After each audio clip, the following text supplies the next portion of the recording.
నమస్తే. ప్రస్తుతం నేను జగిత్యాల పట్టణంలో ఉన్న జగిత్యాల జిల్లా కేంద్రంలో ఉన్నా. నా వెనుక ఉన్న ఆఫీసు జీవన్ రెడ్డి ఆఫీస్. మాజీ మంత్రి, మాజీ ఎమ్మెల్సీ జీవన్ రెడ్డి.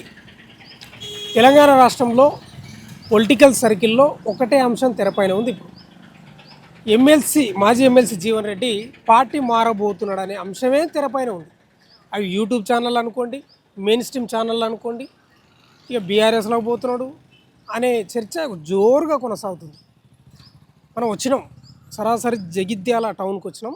జీవన్ రెడ్డి ఆఫీస్ ముందే నిలబడ్డాం. ఈ మధ్యకాలం మీరు ఒకటి గమనించినరా, జీవన్ రెడ్డి ఈ చుట్టంతా ఇదంతా ఈ రోడ్ ఉంది కదా, బ్యానర్లు చాలా ఉన్నాయి. అప్పుడు ప్రోటోకాల్ తోటి జీవన్ రెడ్డి ఫోటోతో పాటు రాహుల్ గాంధీ, తర్వాత సోనియా గాంధీ, ఇందిరాగాంధీ, ప్రియాంక గాంధీ బ్యానర్లు ఉండే.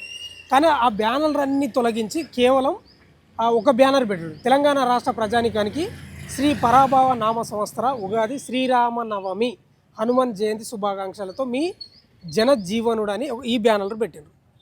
అంటే బ్యానర్లు తొలగించినప్పుడు చాలామంది ఏంటంటే ఇక బీఆర్ఎస్లోకి పోతున్నారని చాలామంది అనుకున్నారు. కానీ ఆ ప్రోటోకాల్ లేకుండా ఏం లేకుండా ఆయన ఒక్కని ఫోటోనే పెట్టుకొని హనుమంతి జయంతి శుభాకాంక్షలతోటి పెట్టాడు. ఇక్కడ ఈ బ్యానర్ కూడా ఎవ్వరు ఫోటోలు లేవు. మీరు చూడండి, గమనించండి. ఓన్లీ జీవన్ రెడ్డి గారి ఫోటో, తర్వాత అన్న అని ఉంది. అక్కడ రాహుల్ గాంధీ ఫోటో కానీ, సోనియా గాంధీ ఫోటో కానీ, ఖర్గే ఫోటో కానీ, మీనాక్షి నటరాజన్ ఫోటో కానీ, సీఎం రేవంత్ రెడ్డి ఫోటో కానీ ఎవ్వరివి లేవు. ఈ బ్యానర్లు కూడా లేవు. అయితే నిన్ననే ప్రెస్ మీట్ పెట్టి చెప్పిండు, ఏ పార్టీలకు ఏం పోను కానీ కాంగ్రెస్ పార్టీలో మాత్రం ఉండనంటున్నాడు. నేను ఉండనంటున్నాడు, కాంగ్రెస్ పార్టీలో ఉండే ప్రసక్తే లేదు, నాకు జరుగుతున్న అవమానం. మరి జీవన్ రెడ్డి గారిని కాంగ్రెస్ వదులుకుంటుందా, జీవన్ రెడ్డి కాంగ్రెస్ను వదులుకుంటున్నాడా? జీవన్ రెడ్డి క్లారిటీ ఇచ్చిండు రకంగా, కానీ చాలా సతమతం అవుతున్నాడు. ఎందుకంటే ఇక్కడ ఎమ్మెల్యే ఎవరు? డాక్టర్ సంజయ్ బీఆర్ఎస్ నుంచి గెలిచి కాంగ్రెస్లోకి వచ్చాడు. వచ్చిన పంచాయతీ అంతా ఆడ. జీవన్ రెడ్డి సంజయ్ చేతిలో ఓటమి పాలయ్యాడు.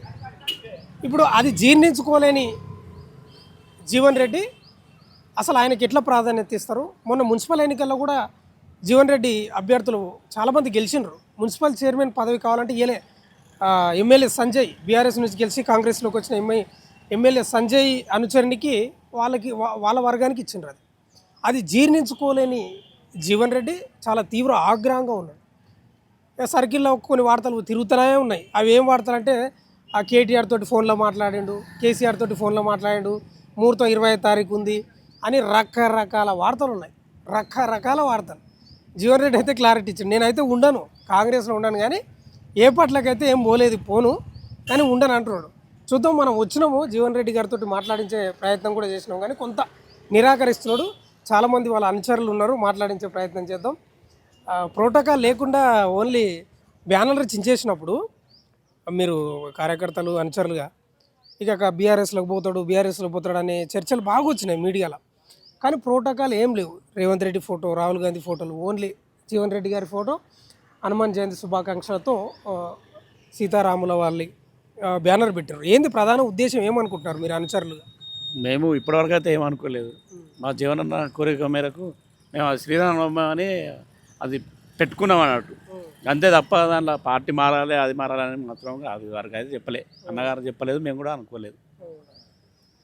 ఇప్పుడు వార్తలు కూడా పొలిటికల్ సర్కిల్లో మీడియా ఛానల్లో వస్తున్నాయి, బీఆర్ఎస్లో పోతున్నాడు, కేసీఆర్ ఫోన్లో మాట్లాడిండు, కేటీఆర్ మాట్లాడిండు అని. అవి నిజమే అంటారా? అది ఇంతవరకు మనకు తెలియదు. అది జీవనన్న కదా, మనకైతే తెలియలేదు. తెలియంది తెలిసిందని మనం ఎట్లా అంటాం? కేటీఆర్ తోటి మాట్లాడిండా, కేసీఆర్ తోటి మాట్లాడిండా, అది మనకైతే తెలియదు కదా. జీవన్ రెడ్డి గారు అంటే కాంగ్రెస్లో టవరింగ్ లీడర్, తమాషా కాదు. దాదాపు 43-42 ఏళ్ళ నుంచి ఉన్నాడు.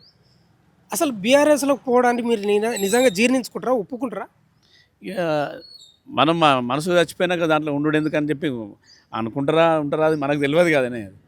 మీ అభిప్రాయం? మా అభిప్రాయం ఏంటంటే ఇక మనసు అమ్ముకొని ఉండు అయితే అన్నతోటి అయితే కాదు, మాతోటి కూడా అయితే లేదు. ఏదో ఒకటి భరించలేకపోతున్నాం మొత్తానికైతే. ఇప్పుడు జీవన్ రెడ్డి గారిని కాంగ్రెస్ పార్టీ పంపిస్తుందా, లేకపోతే జీవన్ రెడ్డి కాంగ్రెస్ పార్టీని వదులుకుంటున్నాడా? ఇక పంపిస్తుండ్రా అంటే వాళ్ళే పంపిస్తున్నట్టే, మేము వదులుకుంటలేము. కాంగ్రెస్ పార్టీని మేము ఎప్పుడు కూడా వదులుకుంటలేము. కానీ ఏంటంటే పంపిస్తున్నారు. అదే పొలిటికల్ సర్కిల్లో మేము అక్కడక్కడ తిరుగుతూ ఉంటాం కదా, కొన్ని చర్చలో ఏమనిపిస్తుందంటే జీవన్ రెడ్డి కొంత సంయమనం పాటించాలి, కొంత ఓపిక పెట్టుకోవాలి, ఆయనకు మంచి రోజులు ఉన్నాయి, తొందరపడొద్దు అనే వార్తలు వస్తున్నాయి. అన్నా ఇప్పుడు పొలిటికల్ సర్కిల్లో నడుస్తుంది, జీవన్ రెడ్డి కొంత సమయం పాటించాలి, కొంచెం అటు ఇటు పోకుండా కొంచెం ఉంటే ఆయనకు ఉంది ఇన్నే భవిష్యత్తు అంటున్నారు ఇదే పార్టీలో. అదేం లేదు, ఇక ఏదో ఒకటి ఇక చదువుకుండే ఇక. మీరండి మీరేం చెప్తారండి? జీవన్ రెడ్డి పార్టీ అంటే ఆయన ప్రెస్ మీట్ పెట్టి చెప్పిండు ఏ పార్టీలకు ఏం పోతలేని, కాకపోతే కాంగ్రెస్ పార్టీకి దూరంగా ఉంటున్నాడు, బ్యానర్లో కూడా ఎవరి ఫోటోలు లేవు. కూర్చోండి ఎందుకంటారు అక్కడ ఇందిరా భవన్లో ఇందిరాగాంధీ ఫోటో ఉంది, రేవంత్ రెడ్డిది ఉంది, మహేష్ కుమార్ గౌడ్ ఉంది. గిట్ట చూడండి ఇక్కడ మీద మెయిన్ ఇంటి మీదనే ఉన్నాయి. సారు తీసేసిండు అన్నట్టు వైరల్ చేసుడు వాళ్ళంతా ఏంటంటే సార్ను బదనాం చేస్తుర్రు మొత్తం. ఇది ఇప్పుడు ఉన్న పార్టీ అనేది రేవంత్ పార్టీ అయిపోయింది, రాహుల్ గాంధీ పాత కాంగ్రెస్ కాదు ఇది. ఓన్లీ జగిత్యాలనే ఇట్లా కనబడుతుంది అనుకుంటున్నాం. స్టేట్ మొత్తంలో స్టేట్లో ఇవ్వండి నడతలేదు, పెద్దోళ్ళది మంత్రులు అందరూ డమ్మీలు అయినరు, పీసీసీ డమ్మీ అయిండు, డీసీసీలు డమ్మీ అయ్యారు. డీసీసీలను కూడా అందరిని కొన్నాడు, మా దగ్గర డీసీసీని కూడా కొన్నాడు. కొనందిగా టికెట్లు అమ్ముడు పోతాయా మా దగ్గర? 1,50,00,000 టికెట్లు అమ్ముకుర్రా. జగిత్యాల కౌన్సిలర్ టికెట్లు 1,50,00,000 అమ్ముకున్నారట. అంటే ఇప్పుడు రేవంత్ రెడ్డి దీని వెనుక ఉండి ఇది ఆయననే ప్రత్యేకంగా దృష్టి పెట్టిండ్రని అనుకుంటున్నారా జీవన్ రెడ్డి మీద? అంటే నా దృష్టి అయితే ఇది ఎల్లో కాంగ్రెస్ అయిపోయింది. ఇది ఎల్లో కాంగ్రెస్, ఒరిజినల్ కాంగ్రెస్ కాదు. మొన్న చూసినవా వేం నరేందర్ రెడ్డికి ప్రభుత్వ సలహాదారు ఉన్నది, మెయిన్ కీ పోస్టు సీఎం తర్వాత షాడో సీఎంఏ వేం నరేందర్ రెడ్డి. మళ్ళీ ఆయనకు రాజ్యసభ ఏమవసరమయ్యా? రాజ్యసభకి ఎన్ని డబ్బులు ఇచ్చిండో, ఇస్తేనే రాజ్యసభ ఇచ్చిర్రు. లేకపోతే వి హనుమంతరావు ఉన్నాడు, ఇంకోలో ఉన్నారు, మది యాసుకున్నాడు, వాళ్ళందరికీ ఎందుకు ఇవ్వలేదు? మరి మేమంటే తప్పు చేసిన మమ్మల్ని ఎల్లగొడుతుర్రు, మమ్మల్ని కావాలని ఎల్లగొడుతుర్రు మంట పెట్టి. జీవన్ రెడ్డి సాబ్ నువ్వు మంట పెట్టి ఎల్లగొడదామని ప్లాన్ వేసుకున్నారు వాళ్ళు, మొత్తానికి జీవన్ రెడ్డి ఉండద్దని. అంటే జీవన్ రెడ్డి ప్రతిసారి ఓడిపోతున్నాడు, ఆయన వల్ల పెద్దగా ఒరుగుతున్నది ఏం లేదు అనే సర్కిల్లో చర్చ నడుస్తుంది. మీరు అన్నదానికి సరైన సమాధానం చెప్తా. 2014లో ఉత్తర తెలంగాణలో ఏకైక ఎమ్మెల్యేగా గెలిచిండు. గెలిచి అసెంబ్లీలో 5 సంవత్సరాలు కాంగ్రెస్ పార్టీ గళాన్ని వినిపించిండు. అది అయిపోయిన తర్వాత అది అయిపోయింది. 2018లో టికెట్ ఇచ్చి ఓడిపోయిండు. వాస్తవం 2019లో మళ్ళీ ఎమ్మెల్సీగా గెలిచిండు. సొంత చరిష్మాతోని 45 కాన్స్టిట్యున్సీలల్లో భారతదేశంలోనే ఎమ్మెల్సీ ఓట్లలో 52,000 మెజారిటీతో గెలిచిన రికార్డు లేదు ఎవరికి. అంత రికార్డుతోని గ్రాడ్యుయేట్స్ వేసిర్రు. గ్రాడ్యుయేట్స్ వేస్తే ఆయన సొంత ఏదో పార్టీ టికెట్ ఇచ్చో, పార్టీ డబ్బులు ఇచ్చో ఇది చేయలేదు. ఆయన సొంత చరిష్మా గ్రాడ్యుయేట్స్లో సారుకున్నది, ఒక ప్రశ్నించే గుణం ఉన్నది. ప్రశ్నించే గొంతుగా మళ్ళీ మండలికి పంపితే మా కోసం కొట్లాడతాడని పంపించారు. ఈ కాంగ్రెస్ వాళ్ళు భిక్ష వేయలేదు మాకు, మా సొంత చరిష్మమైన గెలిచినాం మేము. దానికి మేము ఇచ్చినాము. ఏమి ఇచ్చిర్రు? 11 సార్లు టికెట్ ఇచ్చినాడు. 11 సార్లు ఇక్కడ టికెట్ అడిగేటోడు వాడు ఉన్నాడు చెప్పు. ఎవడన్నా పోటీకి వచ్చిండా జీవన్ రెడ్డి సాబ్కు? నాకు టికెట్ కావాలి కాంగ్రెస్ అని కూడా టికెట్ అడగడానికి అయిందా? 2007లో కేసీఆర్ మీద ఎంపీగా పోటీ చేసి ఒకసారి ఓడిపోయిండు, ఒకసారి 15,000 మేడుతోని అది షార్ట్ దగ్గర దాకా వచ్చి ఇక వాడేవాడు బిచ్చం ఇచ్చినోడు. వీళ్ళంతా మొన్న వచ్చిన వాళ్ళు 42 ఏళ్ళ నుంచి సార్ ఇక్కడ ఉంటుండు. వీళ్ళంతా మొన్న వచ్చిన వాళ్ళు పైసలు పెట్టుకుంటే పదవులు కొనుక్కుంటారు. కాంగ్రెస్ పార్టీ కూడా మున్పటి పార్టీ కాదు, డబ్బులు ఇచ్చినోడికి పదవి ఇస్తుంది అంతే. జీవన్ రెడ్డి గారు మంచి సబ్జెక్ట్ ఉన్న వ్యక్తి. ఇప్పుడున్న రాష్ట్ర నాయకత్వానికి ఏమైనా అడ్డుపడతాడు, ఈయన అడ్డమవుతాడు భవిష్యత్తులో అని ఏమైనా నాయకత్వం అనుకుంటుందా రాష్ట్ర నాయకత్వం? ఇంకా అడ్డం ఎక్కడదయ్యా నాకు అర్థం కాదు. అడ్డం వచ్చేటోడు అయితే నేను చెప్తాను 2021లో సార్ బర్త్డే టైంలో పీసీసీ ప్రకటించి ఆ జానారెడ్డి నాగార్జున సాగర్ ఎలక్షన్ కాగానే ఇవ్వాలని చెప్పి ఒక లెటర్ వారైతే ఆయనకి పైసలు ఇచ్చి వీడు పీసీసీ కొనుక్కున్నాడు. ఇంకెక్కడదే అడ్డం ఎక్కడది? అప్పుడే అడ్డం పడపోనా పడితే. రెండోది సారు మొన్న ఓడిపోయిండు. అప్పటికి సిట్టింగ్ ఎమ్మెల్సీ 2014 నుంచి 2023 దాకా పార్టీని కాపాడిండు. సిట్టింగ్ ఎమ్మెల్సీ ఏదో ఈయన ఓడిపోయింది కావచ్చు, ఆయన కావాలనుకుంటే అప్పుడు మంత్రి కావాలి, నాకు మంత్రి కావాలని ఢిల్లీ పోయి కొట్లాడపోనా? అడ్డం పడేటోడు అయితే ఇంకా అడ్డం పడే ఉంది అందులో. వీళ్ళందరికీ సులుకన కనబడేది గక్కనే, మేము అడ్డం పడపోయి పడితేనే సులుకన కనబడుతున్నాం. పొలిటికల్ సర్కిల్లో, మీడియా సర్కిల్లో ఒక వార్త వస్తుంది. ఆ వార్తను బట్టి నేను అడుగుతున్నా, నా సొంతంది ఏం కాదు ఇది. బీఆర్ఎస్లోకి పోతున్నాడు, అది అసలు నిజంగా మీరు జీర్ణించుకుంటారా, ఒప్పుకుంటారా? అది తర్వాత విషయం. సార్ అయితే ముందుగా ఇక్కడనే ఉన్నాడుగా, ఇప్పుడు పార్టీ బొమ్మలు ఉన్నాయి అన్నీ ఉన్నాయి, ఇక్కడనే ఉన్నాడుగా. అది 25 తర్వాత చూద్దాం. 25 అని అంటుర్రు, మీ లెక్కనే మేము వింటున్నాం. మీ మీడియా వాళ్ళు చేయబట్టే 25వ డేటు అనేది మేము వింటున్నాం.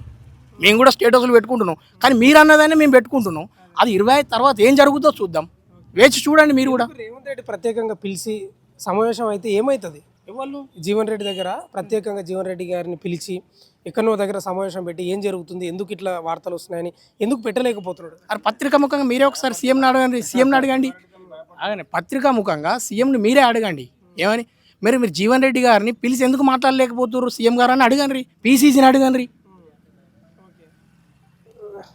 ఎవరు మాట్లాడతారండి? ఆ, జీవన్ గారు ఏంది వార్తలు ఇప్పుడు పొలిటికల్ సర్కిల్లో జీవన్ రెడ్డి గారి నుంచే నడుస్తుంది, ఏది లేదు వార్త ఇక పెద్దగా. ఆ మూసి అది ఇది ఉన్నాయి, కానీ జీవన్ రెడ్డి గారిదే తిరుగుతుంది బాగా. ఇక పోతున్నాడు బీఆర్ఎస్లోకి. నిజంగా పోతున్నాడా? పోతే మీరు జీర్ణించుకుంటారా? అసలు వాస్తవానికి మన తొలగి వెలుగు మీడియా అందరికి నమస్తే చెప్తున్నా. నా పేరు నక్క జీవన్. నేను జగిత్యాల పట్టణ మున్సిపల్లో మొన్న పోయిన ఎలక్షన్లో కాంగ్రెస్ పార్టీ బీఫామ్ మీద పోటీ చేసి గెలిచిన.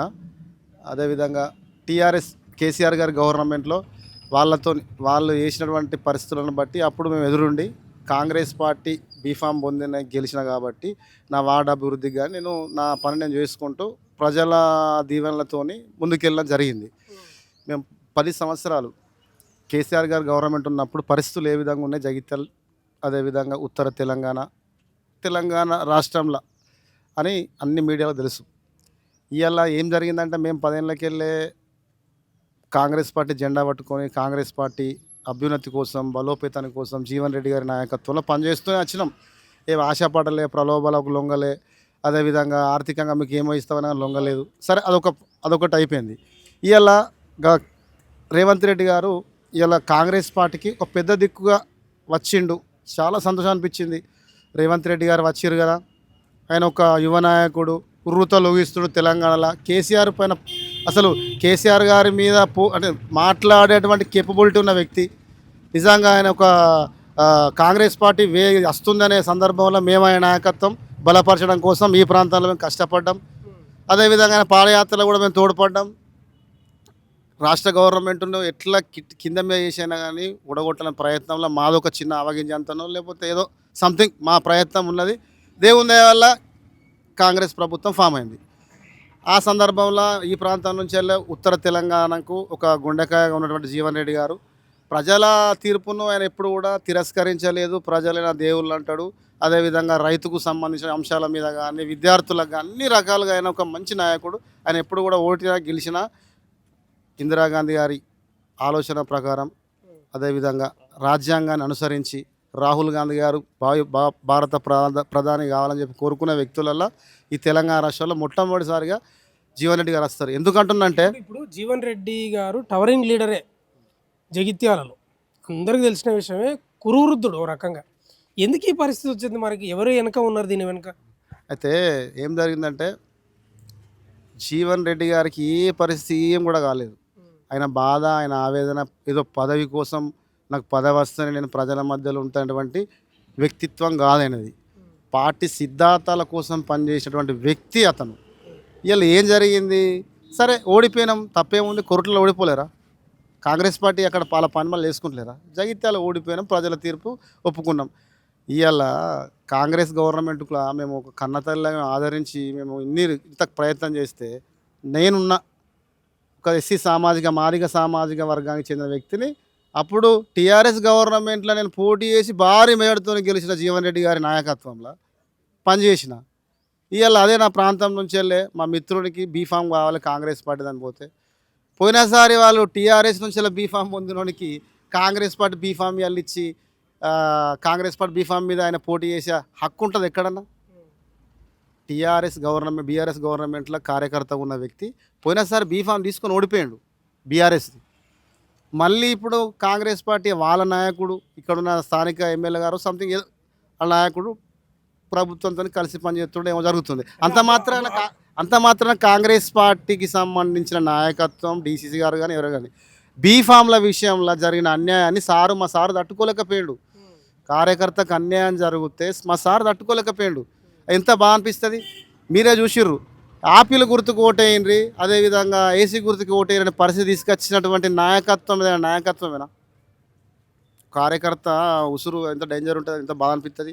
నిరుపేదలం ఉన్నాం, అట్టడుగు వర్గాలు బడుగు బలహీన వర్గాలు ఎస్సీ సామాజిక వర్గం మేము ఇవాళ ఎస్సీ ఎస్టీ బీసీ మైనార్టీలను కాంగ్రెస్ పార్టీ జెండా పట్టుకొని మేము కాంగ్రెస్ పార్టీ ప్రభుత్వం కోసం పోరాడితే ఇవాళ బీఫామ్ల విషయానికి వచ్చేసరికి ఎవరో అనామకుడు అలా వచ్చింది లేదు, కాంగ్రెస్ పార్టీ ప్రోగ్రాంలో పార్టిసిపేట్ చేసింది లేదు, కాంగ్రెస్ పార్టీకి సంబంధించిన అంశాలలో పాల్గొనేది లేదు, సభ్యత్వం లేని వ్యక్తులకు బీఫామ్ ఎట్లు ఇస్తారు కాంగ్రెస్ పార్టీది? ఇప్పుడు సంజయ్ బీఆర్ఎస్ నుంచి కాంగ్రెస్లోకి వచ్చిండు అంటే రాష్ట్ర నాయకత్వం ఏమైనా అనుకుంటుందా జీవన్ రెడ్డి కంటే సంజయ్ బెస్ట్ అని అనుకుంటుందా?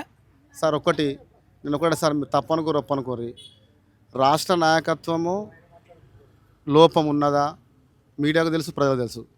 ఇక్కడ ఈ ప్రాంతానికి నాయకత్వ లోపం ఉన్నదా అది ప్రజలకు తెలుసు, మీడియాకు తెలుసు. ఒక్కటి ఏమంటున్నా సార్, జీవన్ రెడ్డి గారు పదవుల కోసం పాకులాడే వ్యక్తి కాదు.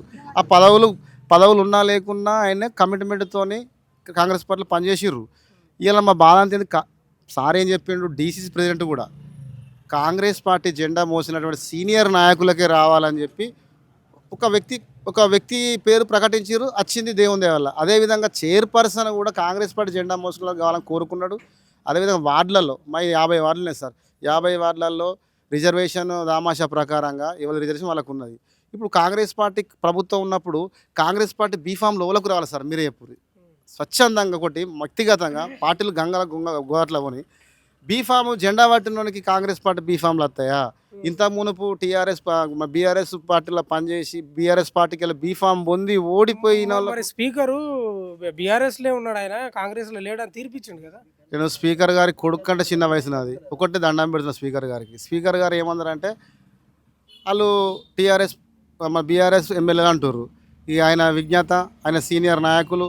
అదేవిధంగా నిజంగా చెప్తున్న స్పీకర్ గారు అంటే ఆయన గొప్పలు, చదువుకున్న మేధావి. ఆయన వాళ్ళ మాట్లాడిన మాటలకు మనం సమాధానం చెప్పేటువంటి అంత వయసు కాదు నాకు, అంత ఆలోచన విధానం నాకు లేదు. ఎందుకంటే తప్పు అనేటువంటిది అధిష్టానం జరిగిందా, ఇక ఎవరి జరిగిందా దేవునికి ఎరగానే. ఇలా జగిత్యాల పట్టణ ఇప్పుడు జగిత్యాలకు సంబంధించిన అంశాలు మాత్రం కార్యకర్తల కార్యకర్తలను మన కౌన్సిలర్ ఎలక్షన్లో మాత్రం చాలా ఇబ్బంది పెట్టారు సార్. ఎందుకు సంజయ్ కూడా చెప్తా ఉన్నాడు, నేను అభివృద్ధి కోసమే పోయినా, నాకు వేరే వ్యక్తిగత విషయాలు నా బిజినెస్ల కోసం పోలేదు అంటున్నాడు. అంటే జగిత్యాల పట్టణంలో అభివృద్ధి లేదా గతంలో? సార్ మీరు తప్పనుకోకూరి ఒక్క నిమిషం, జగిత్యాల పట్టణంలో అభివృద్ధి ఏమైంది సార్? అభివృద్ధి మా సార్ చెప్తారు, ఒక అభివృద్ధి అనేటువంటిది అదొక బాధ్యత, ఒక నాయకుని బాధ్యత, అదొక హక్కు. అభివృద్ధి ఇప్పుడు జగిత్యాల అభివృద్ధి ఎక్కడ చేసిరో అయితే మాకది తెలుస్తలేదు, కానీ జగిత్యాల పట్టణాల్లో అభివృద్ధి మాకేం తక్కువ సార్. జగిత్యాల ఒక్క 50 రోడ్ అంటారు అంతే. డిగ్రీ కాలేజ్, మహిళా కాలేజ్, ఇంటర్ కాలేజ్, ఆ కాలేజ్, ఇంకా జేఎన్టీయూ స్టేట్ లెక్కలే జేఎన్టీయూ, అదేవిధంగా న్యాక్ సెంటరు, అదేవిధంగా పులాసల మన అగ్రికల్చరు కాలేజ్. అసలు జగిత్యాల నిజంగా చెప్తున్న పులివెందులకు ధీటుగా అప్పుడు వైఎస్ రాజశేఖర్ గారి నాయకత్వంలో జీవన్ రెడ్డి గారు ఎలాంటి విద్యకు వైద్యానికి కొదువ లేకున్నటువంటి ఒక 15-20 ఏళ్ళ కిందనే ఇలా జగిత్యాల పట్టణం మన ఈ సివిల్ హాస్పిటళ్లకు ఆదిలాబాద్ నుంచి వచ్చి డెలివరీలు అయ్యారు. ఆదిలాబాద్లో యాక్సిడెంట్ అయితే జగిత్యాల పట్టణంలో వచ్చి ట్రీట్మెంట్ చేసుకుందరు. ఇలా ఏం అభివృద్ధి అంటే జనరేషన్కు ఇప్పుడు ఒకప్పటికి షర్టు ఇట్లుండేనా, ఒక పొడుగు షర్ట్లు ఉండే, షార్ట్ లెంత్ వచ్చినాయి, తర్వాత స్టైల్ వచ్చినాయి. అరే అప్పుడున్న వాతావరణానికి, అప్పుడున్న పరిస్థితులను బట్టి, అప్పుడున్న జనాభా ప్రాతిపదికను బట్టి అప్పుడు అభివృద్ధి అనేటువంటిది ఆ విధంగా జరిగింది. అప్డేట్ జనరేషన్ ఇప్పుడు ఎట్లుంది? ఇప్పుడు నేను ఫోన్ వాడలే ఇంటర్లో, సెకండ్ ఇయర్లో, ఇప్పుడు నా కొడుకు ఫోన్ వాడుతుండు. జనరేషన్ తగ్గట్టు నడుస్తుంది, కానీ అభివృద్ధి అంటే ఏం అభివృద్ధి జరిగింది? ఉన్న రోడ్లు జీవన్ రెడ్డి గారు వేసిన రోడ్లు అట్లే ఉన్నాయి. ఆయన పెట్టిన కాలేజీలే ఉన్నాయి, ఆయన తీసుకొచ్చిన బస్ డిపోనే ఉన్నది, ఆయన తీసుకొచ్చిన న్యాక్ సెంటర్ ఉన్నది. ఇంకా అప్డేట్ ఏమున్నది? ఏమైనా పెద్దది గిట్టే ఏమైనా విషయం ఒక కలెక్టరేట్ కట్టిండు కేసీఆర్ గారు. కలెక్టరేట్ అదేంటంటే ప్రతి జిల్లాకు కలెక్టరేట్ వచ్చింది. ఒకటి ఏంటంటే దయచేసి రాబోయే రోజులలో మాత్రం మా నాయకుడు ఏ విధంగా వ్యవహరిస్తే మా నాయకుడి మార్గంలో పోవడానికి మేము రెడీగా ఉన్నాం. మా నాయకత్వం చాలా బలంగా ఉన్నది. ఇక్కడ మీరు అనుకున్నంత తక్కువ ఏం లేదు. మరి రాబోయే రోజుల్లో మాత్రం ఈ పరిణామాలు ఏ విధంగా ఉంటాయో దయచేసి రాష్ట్రంలో ఉన్నటువంటి నాయకత్వం అంతా కొంచెం ఆలోచించి నిర్ణయాలు తీసుకోవాలని చెప్పి కోరుకుంటున్నాం. ఇది జీవన్ రెడ్డి గారి అనుచరులు మాట్లాడుతున్నాం. అయితే సంజయ్ మాట చెప్తా ఉన్నాడు, నేను అభివృద్ధి కోసం వచ్చినా, నా సొంత వ్యవహారాల కోసం రాలేదంటున్నాడు. అభివృద్ధి కోసం వచ్చినట్టే కదా కాంగ్రెస్లో. అభివృద్ధి కోసమే వచ్చిండు కావచ్చు, అభివృద్ధి చూసుకోవాలి. ఇప్పుడు కాంగ్రెస్ పార్టీ ఇంటర్నల్ వ్యవహారాలు గాంధీ భవన్కి ఎందుకేండి? మరి అభివృద్ధికి వచ్చినోడు బీఆర్ఎస్ ఎమ్మెల్యేనే, గాంధీ భవన్కి ఎందుకేండు?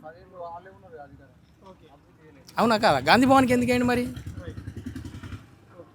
అంటే ఏం చెప్తారు చివరికి మరి? చివరికి ఏం చెప్తున్నాం? చివరికి చెప్తున్నాం కదా, మీకు వెళ్తుంది కదా, మీకు మొత్తం మీడియా రూపకంగా మీరే చూస్తుర్రు. చివరికి ఏముంది, మా సార్ ఎట్లుంటే అట్లా మేము అట్లుంటాం అంతే. మా సార్ ద్వారా, మా సార్ బాటలో మేము ఉంటాం. మీ సారు ఓపెన్ అవుతలేడు, మీరైనా ఓపెన్ గా రాదుండ్రి. ఇంకేందుకు ఇంత మంచి అవుతున్నాం? మా సార్ ఎటు పోతే మేము అటు పోతాం అంటున్నాం. మా సార్ ఎటు పోతే మేము అటు పోతాం అని చెప్తూనే ఉన్నాం. మీ సారు కన్ఫ్యూజ్ చేసేస్తున్నాడు. నేను ఉండను అంటున్నాడు పార్టీలో, మరి ఎక్కడ పోతాం అంటే నేను ఓన్ అంటున్నాడు. మీరైనా చెప్పండి మరి. అంటే మా సార్ బాటలో మేము నడుస్తున్నాం అంటే సార్ ఏ విధంగా కన్ఫ్యూజ్ చేస్తున్నాం, మీ కార్యకర్తలను కూడా అదే విధంగా కన్ఫ్యూజ్ చేస్తున్నాం అన్నట్టు మీ మీడియాను. అంతే కదా? ఆ. ఇంకా ఉన్నారు అనుచరులు, మాట్లాడతారా మీరు? ఏంటి హడావిడి బాగుంది అనుచరులది, వార్తలు గుప్పుమంటున్నాయి, మీరు చూస్తూనే ఉన్నారు. ఆ పార్టీ ఈ పార్టీ అని పేర్లు వస్తున్నాయి మీడియా సర్కిల్లా.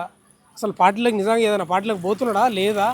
ఆ ప్రోటోకాల్ మొత్తం తీసేసిండు, బ్యానర్ వేసుకున్నారు. ఏం జరుగుతుంది అసలు జగిత్యాలలో? అన్న, ముందుగా మన తొలి వెలుగు ప్రేక్షకులకు నమస్కారం. చాలా రోజుల నుండి, అంటే నియర్లీ 2 సంవత్సరాల తెలంగాణ రాష్ట్ర ప్రభుత్వం కాంగ్రెస్ పార్టీ ఏర్పడి 2.5 సంవత్సరాల కాలం పైబడుతుంది. అప్పటి నుండి పెద్దలు జీవన్ రెడ్డి గారు, గౌరవ ఎమ్మెల్సీ గారు, మాజీ ఎమ్మెల్సీ గారు ఎన్ని ఒడిదుడుకులు ఎదుర్కొంటున్నారు కాంగ్రెస్ పార్టీలో అనేది జగమెరిగిన సత్యం. ఆ సమస్యలకు అన్నిటికీ పరిష్కారం దొరకదా అని చెప్పి మేము ఇన్ని సంవత్సరాల నుండి వెయిట్ చేసినా కానీ ఎలాంటి మాకైతే సమస్యకు పరిష్కారం దొరకట్లేదు. మా ప్రాబ్లం ఏందనంటే, ఇప్పుడు రాష్ట్ర వ్యాప్తంగా ఈ 10 మంది ఫిరాయింపుదారు ఎమ్మెల్యేలను తీసుకొని మా కాంగ్రెస్ పార్టీ అధిష్టానం ఎంత తప్పు చేసిందనేది వాళ్లకు మా నొప్పి తెలుస్తలేదన్న. మా ప్రాబ్లం ఏందనంటే, ఇప్పుడు ఫిరాయించిన ఎమ్మెల్యేలు కాంగ్రెస్లోనే ఉన్నామని అంటారు, కాంగ్రెస్ తోటే పనిచేస్తున్నామని అంటారు, అభివృద్ధి అని అంటారు. మళ్ళా వాళ్ళు చేస్తున్న మేజర్గా మాకు వస్తున్న ప్రాబ్లం ఎక్కడ అనంటే, కాంగ్రెస్ పార్టీల అంటే అంతర్గత వ్యవహారాలలో అయితే వాళ్ళు చొరబడద్దు కదా. మీరు అభివృద్ధికి వచ్చిన వాళ్ళు, మీరు గవర్నమెంట్ ఆ ఇష్యూస్లో మీరు పార్టిసిపేట్ చేయండి, మీరు ఏమైనా చేయండి. కానీ కేవలం నేను అభివృద్ధి కోసమే వచ్చిన, నా సొంత వ్యాపారాలు కాపాడుకోవడానికో లేకపోతే బిజినెస్లు అట్లా ఏం రాలేదు, కేవలం అభివృద్ధి కోసమే నేను కాంగ్రెస్ పార్టీకి వచ్చాను, లేకపోతే సహకరిస్తున్నా అంటున్నాడు అన్న. క్లియర్గా చిన్న పిల్లాడు, పాల్దాగే పిల్లాడు కూడా ఈరోజు చెప్తాడు. ఆయనే అభివృద్ధికే వచ్చినోడైతే మా కాంగ్రెస్ పార్టీలో ఉన్న నామినేటెడ్ పదవులలో ఆయనకు ఏం ప్రమేయం అన్న? మాకు కార్యకర్తలకు, మేము జెండా మోసిన వాళ్ళకు, మేము తిరిగి ఇంత గవర్నమెంట్ వస్తే మేము ఇంత మా టికెట్లు వస్తాయి, మాకేవో నామినేటెడ్ పదవులు వస్తాయి, అవి అని చెప్పి ఆశపడితే ఆ నామినేటెడ్ పదవులలో ఈయనకేం సంబంధం అన్న? ఈయన జోక్యం ఏంటిది? మా మార్కెట్ కమిటీలల్లో ఏలు పెడతాడు, మా గ్రంథాలయ చైర్మన్ బ్లాక్ చేసిర్రు, అది ఎవరికి దిక్కు లేదు. ఈ పాటికి ఆ పీరియడే అయిపోతుండే, ఇంకొకరికి అవకాశం వస్తుండే. మొన్నటికి మొన్న మా స్థానిక సంస్థల ఎలక్షన్లల్లో 50 మున్సిపల్ కౌన్సిలర్ టికెట్లు ఉంటే అసలు మాకు ఎన్ని ఇచ్చిండ్రు? ఈ 50 టికెట్లలో అసలు నీకేంటిది? నువ్వు అభివృద్ధి కోసం కలిసి పని చేసుకునేటోనివి, నీ అభివృద్ధి ఏందో అక్కడ చూపించుకోక మా పార్టీ అంతర్గత వ్యవహారాలలో నువ్వు వేలు పెట్టుకొని మా సార్ను ఎటు కాకుండా చేసి అక్కడ నువ్వు నీ టీఆర్ఎస్ క్యాడర్ను నాశనం చేసినావు, ఇక్కడ మా కాంగ్రెస్ పార్టీ క్యాడర్ను నాశనం చేసినావు. అసలు ఎందుకు నువ్వు ఇంట్లో ఉన్నావు అని చెప్పి మేము అటు కాంగ్రెస్ వాళ్ళు తిడుతున్నారు, టీఆర్ఎస్ వాళ్ళు తిడుతున్నారు, బీజేపీ వాళ్ళు తిడుతున్నారు. నీ దగ్గర ఉన్న ఇప్పుడు ఎవరు కూడా చక్కగా లేడు, వాళ్ళు తిడుతున్నారు. నువ్వు ఏం చేస్తున్నావు? మొత్తం ఈ రాష్ట్ర వ్యాప్తంగా రాజకీయాలను భ్రష్టు పట్టించిన మొట్టమొదటి వ్యక్తి ఎవరైనా ఉన్నారు అని అంటే అది మా జగిత్యాల ఎమ్మెల్యే డాక్టర్ సంజయ్ కుమార్. ఆయన ఏ పార్టీలో ఉన్నాడో తెలియదు, ఆయనకే క్లారిటీ లేదు. అట్టిగా మా కార్యకర్తలను గోస పెట్టుడు తప్ప. ఇప్పుడు జీవన్ రెడ్డి గారిని పొమ్మనలేక ఎందుకు పొగ పెడుతున్నారు? ఎవరు పెడుతున్నారు అన్న? క్లియర్, మనము ఇంట్లో దాచుకుంటే దాగేదేం లేదు. ఈయనను ఇంత ఎంటర్టైన్మెంట్ చేస్తున్నది ఎవరు? మా కాంగ్రెస్ పార్టీ అధిష్టానం కాదంటారా? ఎవరిని అడిగినా చెప్తారన్న. అది వాళ్ళ విఘ్నత. సరే, 40-42 సంవత్సరాల నుండి కాంగ్రెస్ పార్టీకి ఎన్నో సేవలు చేసి ఎంతో కాంగ్రెస్ పార్టీని ఇక్కడ బలోపేతం చేసిన వ్యక్తి జీవన్ రెడ్డి గారు. ఇంత జరుగుతున్నా కూడా మొన్న లాస్ట్కు మేము మా స్థాయి దిగజార్చుకొని కౌన్సిలర్ టికెట్లు అడుక్కున్నా మాకు ఇవ్వలేని పరిస్థితి. అయినా మా సారు తన నాయకత్వం మీద ఉన్న ధైర్యంతో కొంతమంది ఇండిపెండెంట్లు నిల్చుండబెట్టుకొని మేము 18 సీట్లు గెలిచినాం అన్న. 50లో మేము 18 గెలిచినాం. మున్సిపల్ చైర్మన్ పదవి మీకు రాలేదా? రాకుండా చేసిండ్రా అన్న? క్లియర్గా మున్సిపల్ చైర్మన్ పదవిని మాకు రాకుండానే చేసిండ్రు. మేము మా జీవన్ రెడ్డి గారు ముందు నుండి కొట్లాడుతున్న విషయం ఏంటిది, కాంగ్రెస్ పార్టీ జెండా పట్టి మోసినోనికి చైర్మన్ ఇయ్యూరి, మీరు ఎవరికన్నా ఇయ్యూరి. అందులో కాంగ్రెస్ పార్టీ జెండా పట్టి కనీసం కాంగ్రెస్ పార్టీకి ఓ 4 రోజులు తిరగని వ్యక్తికి కూడా మీరు చైర్మన్ ఇచ్చి ఇక మీరు ఏం సంకేతం ఇస్తున్నారు? మీరు అన్నట్టు ఖచ్చితంగా అది పొమ్మనలేక పొగబెట్టడం తప్పితే ఇంకా వేరే ఉద్దేశం ఏం లేదు. ఇప్పుడు జీవన్ రెడ్డి గారు ఓపెన్ అవుతలేడు, నేను పార్టీలో ఉండను అంటున్నాడు. మరి ఏ పార్టీలోకి పోతామంటే ఏమో అని అంటారు. మీరన్నా చెప్పు రాదు కొంచెం, మరి మీకు తెలుస్తుంది కదా అనుచరులు. అదేం లేదన్నా, మేము ముందుగా ఈ కాంగ్రెస్ పార్టీ నుండి మేము సార్ అన్నట్టు ఈ 2-3 రోజులలోన 4 రోజులలోన రాజీనామా చేస్తారు. బయటకు వచ్చిన తర్వాత మేము ఏ పార్టీలకు పోతామనేది ఒక సమాలోచన చేసి క్యాడర్ తోటి తను కూడా డిస్కస్ చేసి భవిష్యత్ కార్యాచరణ ఎట్లుంటుంది అనేది అది క్లియర్ అన్న. అంటే మేము ఈ పార్టీలకు పోతున్నాం ఆ పార్టీలకు పోతున్నాం అనేది అయితే ఇంకా ఎటువంటి డిసిషన్ లేదు కాబట్టి చెప్పలేకపోతున్నాం. ఒక్క ప్రశ్న అడుగుతా చివరిగా, పొలిటికల్ సర్కిల్లో మీడియా ఛానల్లో నడుస్తుంది బాగా, బీఆర్ఎస్లోకి పోతాడనేది జీర్ణించుకుంటారా మీరు అనుచరులుగా? అన్న ఇప్పుడు ఇంట్లో ఉండి 2.5 సంవత్సరాల నుండి మేము ఇంత అవమానాలు, మా సారు అవమానాలు, లాస్ట్కు మా సారు 40 సంవత్సరాల సేవ చేసిన వ్యక్తి కూడా మా కార్యకర్తలకు టికెట్లు ఇవ్వమంటే ఇయ్యలేనటువంటి పొజిషన్లో ఉన్న కాంగ్రెస్ పార్టీలా కొనసాగడం కన్నా ఇంట్లో నుండి తప్పుకొని కనీసం మనశ్శాంతిగానన్నా ఉందామనేది ఫస్ట్ మా ఆలోచన అన్న. అంటే కొందరు ఏమంటారు అంటే బీఆర్ఎస్లో చేరినప్పుడే పండుగ, తర్వాత దండుగ అంటున్నారు కదా అన్న. ఇంకా మేమైతే ఆ చేరమా అనేది ఇంకా మాకే క్లారిటీ రాలేదు కదా. మీకు చెప్పింటారు జీవన్ రెడ్డి గారు. లేదన్నా, జీవనన్న ఏదున్నా ఫస్ట్ తను ఇంపార్టెన్స్ ఇచ్చేది ముందస్తుగా కార్యకర్తలకే. ఎందుకనంటే తన బలమే కార్యకర్తలు. అయితే ఇప్పుడు ఒక 4-5 రోజుల్లో తెలియవచ్చా ఏందనేది, రాజీనామా చేసిన తర్వాత ఆయన క్లారిటీ ఇచ్చే అవకాశం ఉంటుంది? అన్న రాజీనామా చేసిన తర్వాత ఖచ్చితంగా అందరికన్నా ముందు మన తొలి వెలుగు ఛానల్నే పిలిచి మీకు ఇన్ఫర్మేషన్ ఇస్తామని చెప్పి నేను గంటపదంగా చెప్పగలుగుతా. Thank you. ఇక్కడ ఉన్నారు, ఇంకా మాట్లాడిద్దాం. బ్రదర్ మాట్లాడారు 2 నిమిషాలు మాట్లాడాలి. మీరు జీవన్ రెడ్డి గారి అనుచరులు, ఆ? ఆయన టవరింగ్ లీడర్, మీరు కూడా అట్లా తయారు కావాలి కదా. మొత్తం ఇన్నే ఉన్నారు అనుచరులు. మాట్లాడతారా? ఒక 2 నిమిషాలు మాట్లాడండి. 2 నిమిషాలు మాట్లాడతారా? మాట్లాడతారా? రైట్. ఇక వాళ్ళు కూడా మాట్లాడే పరిస్థితి లేదు. మొత్తం మీద అయితే అనుచరులు చెప్తా ఉన్నారు, ఏ పార్టీలకు పోతాడు అనేది ఏం క్లారిటీ అయితే ఏం లేదు, వాళ్ళు కూడా ఏం చెప్తలేరు. బ్యానర్లు అయితే మొత్తం వాళ్ళ ప్రోటోకాల్కి సంబంధించి రాహుల్ గాంధీ, రేవంత్ రెడ్డి వీళ్ళ ఫోటోలు తీసేసిండు. జీవన్ రెడ్డి ప్రెస్ మీట్లో కూడా చెప్పిండు, నేను కాంగ్రెస్లో అయితే ఉండను కానీ ఏ పార్టీలకు పోతానో నేనేం పోతలేను, ఎవరుంటే ముందే చెప్తా అంటున్నాడు. చూడాలి ఏం జరుగుతుందో. కానీ మొత్తమే అయితే తెలంగాణ కాంగ్రెస్లో పొలిటికల్ సర్కిల్లో ఈ చర్చ మాత్రం జోరుగా నడుస్తుంది. జీవన్ రెడ్డి అంశం చాలా తీవ్ర స్థాయికి చేరింది. చూడాలి ఏం జరుగుతుందో. మరి బీఆర్ఎస్లో కానీ కొందరు అంటున్నారు, క్వశ్చన్ మార్కే, అది కన్ఫర్మ్ అని ఏం లేదు. చూడాలి ఏం జరుగుతుందో. అనుచరులు అయితే వాళ్ళు మాట్లాడింది మీరు విన్నారు. చూస్తూనే ఉండండి మన తొలి వెలుగు.